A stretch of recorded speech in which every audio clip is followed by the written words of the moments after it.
السلام عليكم ورحمة الله وبركاته. إن الحمد لله نحمده ونستعينه ونستغفره ونؤمن به ونتوكل عليه ونعوذ بالله من شرور أنفسنا ومن سيئات أعمالنا. من يهده الله فلا مضل له ومن يضلله فلا هادي له. ونشهد أن لا إله إلا الله وأشهد أن محمدا عبده ورسوله. أما بعد فقد قال الله تبارك وتعالى في كلامه المجيد وفيه والفرقانه الحميد. أعوذ بالله من الشيطان الرجيم. بسم الله الرحمن الرحيم. إن جهنم كانت مرصادا للطاغين مآبا لابسين فيها أحقابا لا يذوقون فيها بردا ولا شرابا. بسم الله الرحمن الرحيم. إن لدينا أنكالا وجحيما وطعاما ذا غصة وعذابا أليما.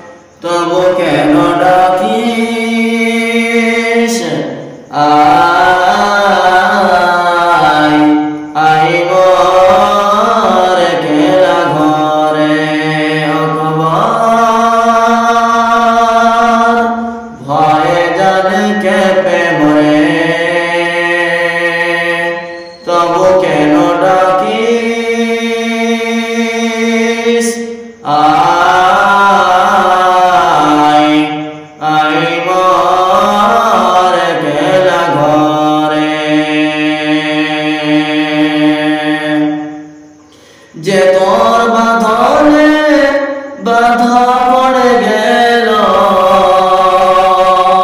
সে তোর আসবে না ফিরে। অকবর ভয়ে জানে কেঁপে মরে,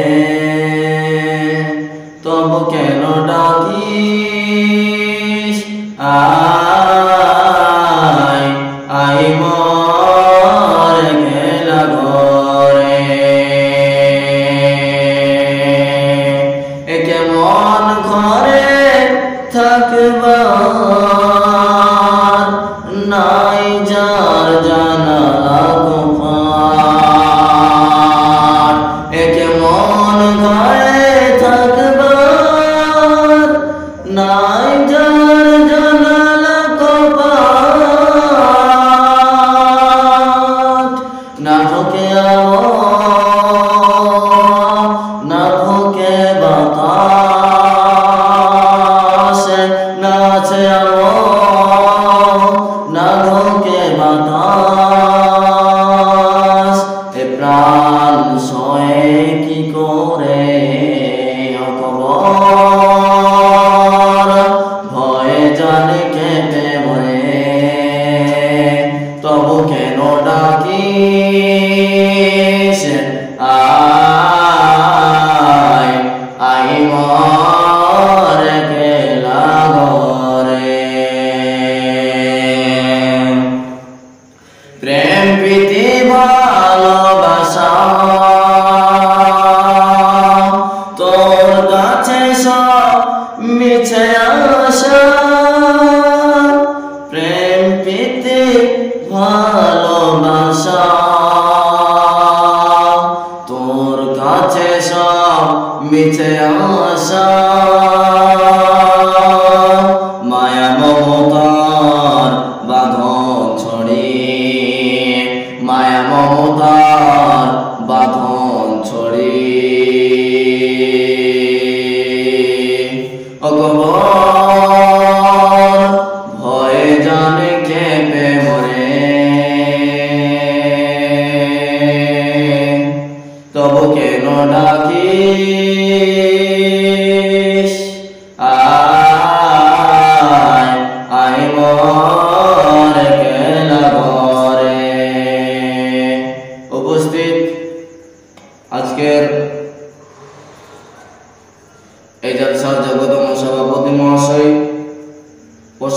মহান আল্লাহ রাব্বুল আলামিনের জন্য, যিনি আজ আমাদেরকে মাহফিলে আসার এবং বসার তৌফিক দান করেছেন, সেই মহান আল্লাহ রাব্বুল আলামিনের প্রশংসা করে আমরা শেষ করতে পারবো না। তাই সকলে বলে আলহামদুলিল্লাহ। তারপরে ধর্মের গুরু কর্মে সেরা কায়নাত হযরত মাদানী জনাবে মুহাম্মদুর রাসূলুল্লাহ সাল্লাল্লাহু আলাইহি ওয়াসাল্লামের উপর শত কোটি দরুদ ও সালাম বর্ষিত হোক। আল্লাহুম্মা আমিন। আল্লাহুম্মা সাল্লি আলাইহি, আল্লাহুম্মা বারিক আলাইহি। আমি আপনাদের সম্মুখে সূরাতুল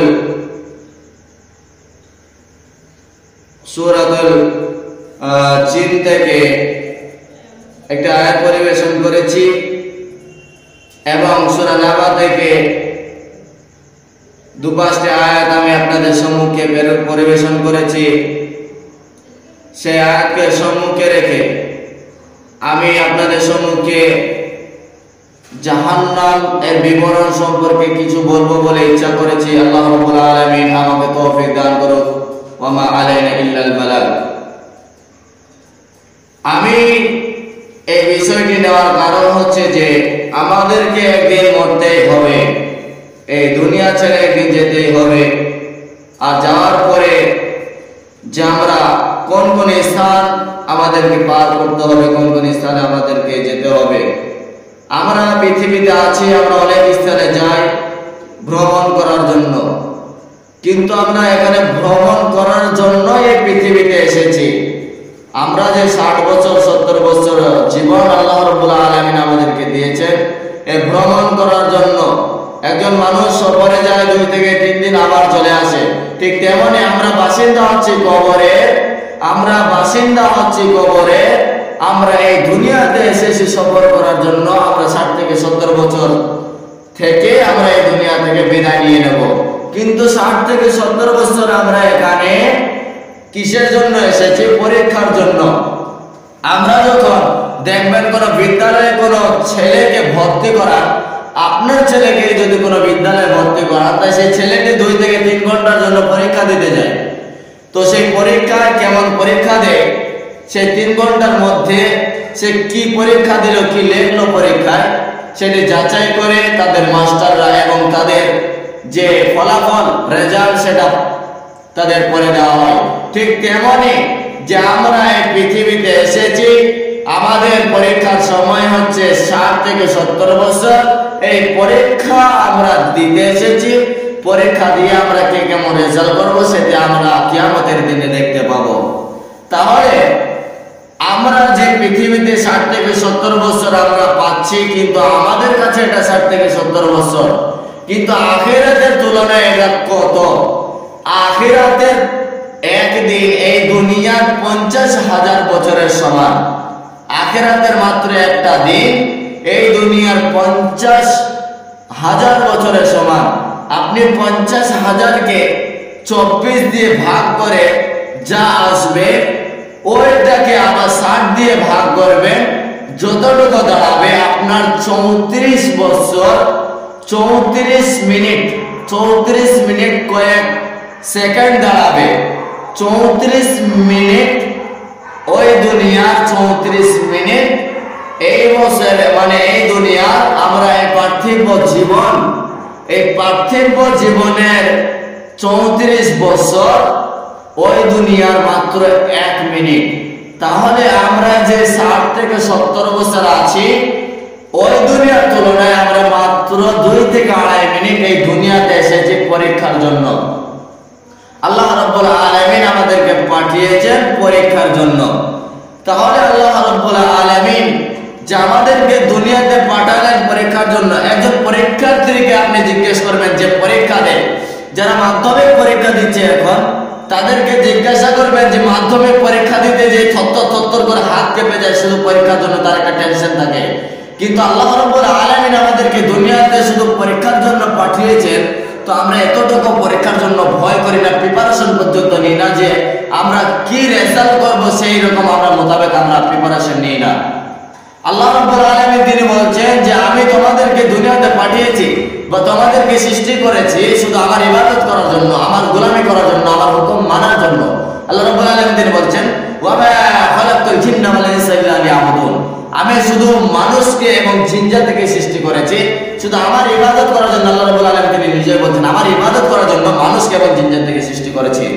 তাহলে আল্লাহ রাব্বুল আলামিন আমাদেরকে সৃষ্টি করেছেন শুধু তার ইবাদত করার জন্য। তাহলে আমরা কোথায় তার ইবাদত করছি, আমরা কোথায় তার হুকুম পালন করছি? আপনাকে একটা উদাহরণস্বরূপ বোঝায়। একজন মালিক রয়েছে, আপনি ধরেন একজন মালিকের কাজ করেন, আপনি একজন গোলাম, কিংবা আমি একজন গোলাম একটা মানুষের বাড়িতে কাজ করি। তো সেই মানুষ সে মালিকের বাড়িতে কাজ করে, সে মালিকের বাড়িতে কাজ করার পরে তাকে স্যালারি হিসাবে কিছু টাকা দেয়, কিছু মূল্য দেয় তাকে তার হুকুম মানার জন্য, সে মালিকের আদেশ পালন করার জন্য। তো ওই মালিকের আদেশ পালন না করে যদি অন্যজনের আদেশ পালন করা হয়, তাহলে কি ওই মালিক আপনি যার বাড়িতে কাজ করেন সে কোনোদিন মজুরি আপনাকে দেবে না। ঠিক তেমনই আল্লাহ রাব্বুল আলামিন আমাদেরকে দুনিয়াতে পাঠিয়েছেন তার ইবাদত করার জন্য, তার গোলামি করার জন্য, তার হুকুম পালন করার জন্য। তা আমরা যদি তার হুকুম পালন না করি, আমরা যদি তার গোলামি না করি, তাহলে সে আল্লাহ রাব্বুল আলামিন আমাদেরকে ফলস্বরূপ কি দিতে পারেন? কিচ্ছু পাবেন না। আল্লাহ রাব্বুল আলামিন আপনার মালিক, আমার মালিক, আমি তার গোলাম, তার ইবাদত করার জন্য এসেছি। আমি যদি সেই মালিকের ইবাদত না করে যদি অন্যজনের পূজা পাঠ করি, তাহলে কি আমরা সেই মালিকের কাছে কোনো মূল্য হিসেবে কিছু পাবো? কিচ্ছু পাবো না। তো সুতরাং যেদিকে যাচ্ছিলাম জাহান্নাম, আল্লাহ রাব্বুল আলামিন সূরাতুন নাবার মধ্যে বলছেন ইন্না জাহান্নামা কানাত মিরসাদা